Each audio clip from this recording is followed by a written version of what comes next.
Halo semuanya, nggak fix ya. Halo semuanya, perkenalkan nama saya Sarah Razina Enzo dari kelas 10 AKL 1 nomor absen 35. Di sini saya akan menyampaikan mengenai kisah Nelson Mandela melawan apartheid.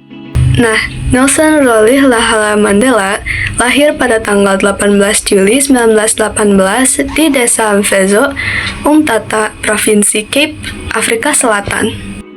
Nelson Mandela adalah seorang revolusioner anti-apartheid dan presiden kulit hitam pertama di Afrika Selatan pada tahun 1994 hingga 1999. Mandela tumbuh di desa kuno dan menempuh pendidikan di sebuah sekolah metodis sebelum melanjutkan ke Clarkbury Milltown dan University of Fort Hare. Bekerja sambil menempuh pendidikan hukum, Mandela mulai terlibat dalam kegiatan politik, serta ikut bergabung dalam African National Congress. Pada tahun 1944, beliau ikut mendirikan African National Congress Youth League yang bertujuan untuk memperjuangkan hak-hak politik masyarakat kulit hitam. Mandela sempat menikah dengan Evelyn Mays dan memiliki beberapa anak. Namun karena kegiatan politik, hubungan mereka merenggang hingga bercerai. Lalu beliau menikah dengan Winnie Madikizela Mandela yang juga aktif dalam perjuangan anti-apartheid. Nah, Mandela itu semakin aktif dalam aksi seperti boikot, mogok, kampanye pada tahun 1948. Karena pada tahun tersebut, Afrika Selatan menerapkan sistem apartheid. Pada awal tahun 1950-an, beliau memimpin Defiance Campaign dan bersama dengan Oliver Tambo mendirikan firma hukum Mandela and Tambo.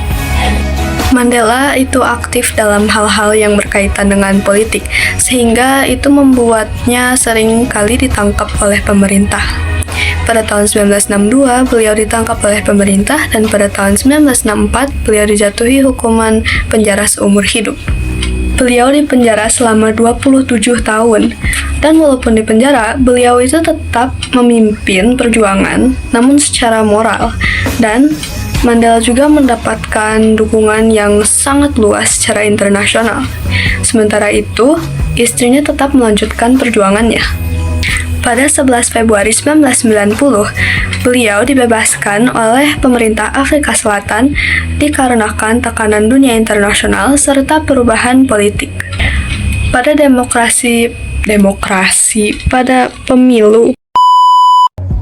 Pada pemilu demokratis pertama di tahun 1994, Mandela terpilih menjadi Presiden Afrika Selatan dan menjabat hingga tahun 1999. Selama masa pemerintahannya, beliau menekankan rekonsiliasi nasional, demokrasi multiras, serta penghormatan terhadap hak asasi manusia. Setelah pensiun dari jabatannya menjadi seorang presiden, Nelson Mandela ini tetap aktif dalam mengikuti kegiatan kemanusiaan serta perdamaian dunia. Ia menjadi simbol perjuangan melawan penindasan rasial dan inspirasi bagi banyak negara. Nelson Mandela meninggal dunia pada 5 Desember 2013 di Johannesburg, Afrika Selatan. Jasa dan perjuangannya dikenang sebagai tonggak penting dalam terciptanya kesetaraan dan demokrasi di Afrika Selatan. Nah teman-teman, itulah kisah Nelson Mandela dalam melawan apartheid. Banyak sekali yang bisa kita pelajari atau teladani dari kisah beliau, seperti tekadnya dalam melawan apartheid di Afrika Selatan. Nah, mungkin segitu saja dari saya. Mohon maaf bila ada salah ucapan atau salah penyampaian dalam menyampaikan kisahnya Nelson Mandela. Terima kasih sudah menyimak. Bye-bye.